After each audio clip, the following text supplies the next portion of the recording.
Hello बच्चों, आपकी eight grade अभ्यास पुस्तिका से आज हम कक्षा 8वीं के सामाजिक विज्ञान विषय से अध्याय 12 भारत की रक्षा व्यवस्था के संपूर्ण प्रश्नोत्तर हल करेंगे। बच्चों, ये सभी प्रश्नों के उत्तर आपकी पाठ्य पुस्तक से ही लिए गए हैं। तो चलिए शुरू करते हैं।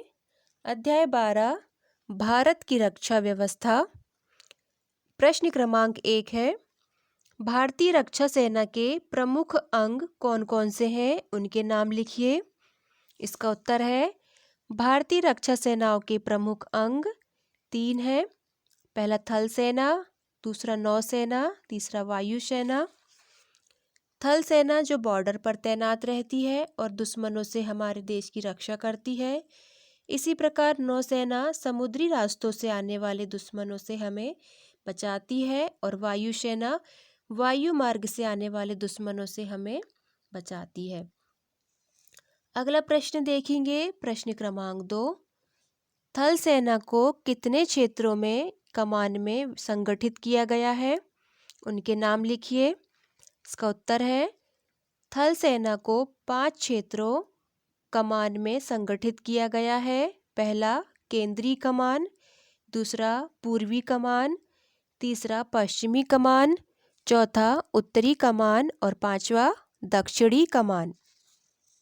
प्रश्न क्रमांक 3, नौसेना के संगठन को कितने क्षेत्रीय कमानों में विभक्त किया गया है, उनके नाम लिखिए। इसका उत्तर लिखिए, नौसेना के संगठन को 3 क्षेत्रीय कमानों में विभक्त किया गया है। पहला पूर्वी नौसेना कमान जो विशाखापट्टनम आंध्र प्रदेश में स्थित है। दूसरा पश्चिमी नौसेना कमान जो मुंबई महाराष्ट्र में है। तीसरा दक्षिणी नौसेना कमान जो कोचीन केरला स्टेट में है। इसका स्क्रीनशॉट लेकर आप उत्तर लिख लीजिए। अगला प्रश्न देखेंगे, प्रश्न क्रमांक 4। थल सेना में सैनिक वर्ग के पद क्रम या जिसे रैंक के भी बोलते हैं की तालिका बनाइए। इसका उत्तर लिखिए।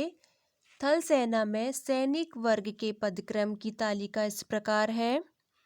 सबसे पहले सिपाही, उसके बाद लांस नायक, उसके बाद नायक, फिर हवलदार, सूबेदार और सबसे बड़ा पद मेजर का होता है।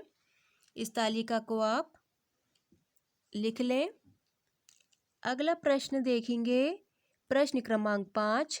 वायुसेना में अधिकारी वर्ग के पदक्रम की तालिका बनाइए। इसकी तालिका इस प्रकार है।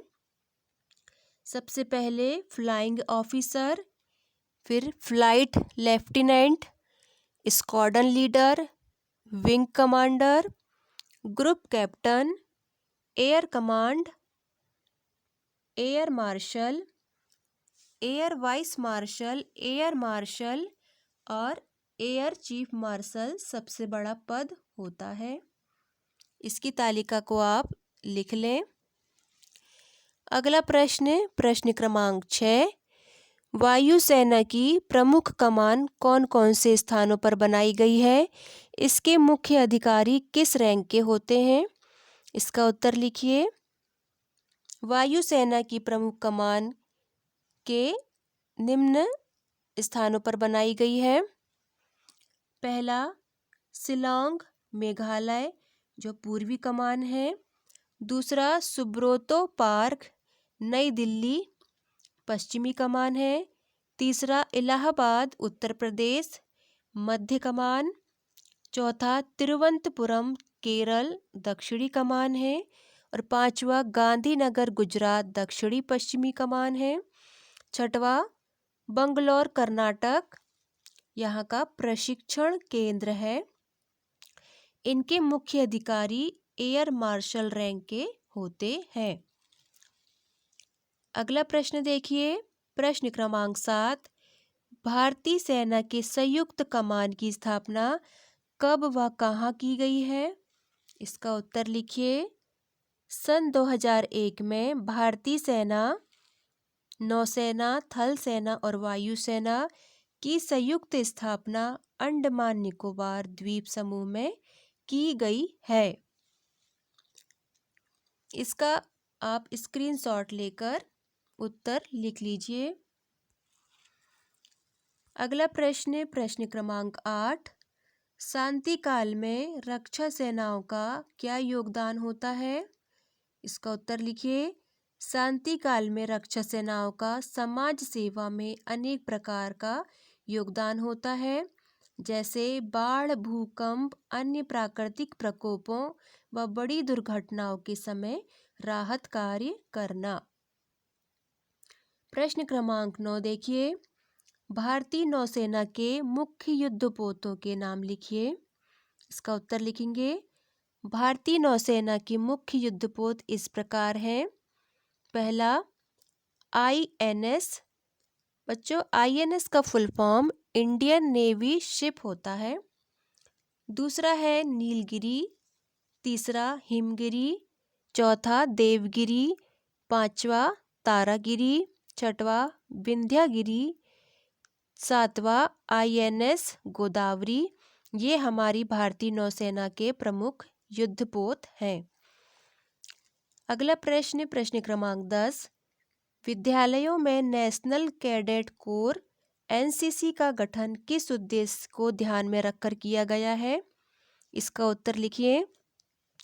विद्यालयों में छात्र छात्राओं में अनुशासन व सैन्य अभिरुचि जागृत करने के उद्देश्य से नेशनल कैडेट कोर NCC का गठन किया गया है। तो बच्चों, इस प्रकार आपका अध्याय 12 समाप्त होता है। आपको ये वीडियो कैसा लगा हमें कमेंट करके बताएं, और यदि आपने हमारे चैनल को सब्सक्राइब नहीं किया है तो सब्सक्राइब कर लें, ताकि हमारे आने वाले और भी वीडियो आप तक सबसे पहले पहुंच सके। वीडियो को लास्ट तक देखने के लिए धन्यवाद।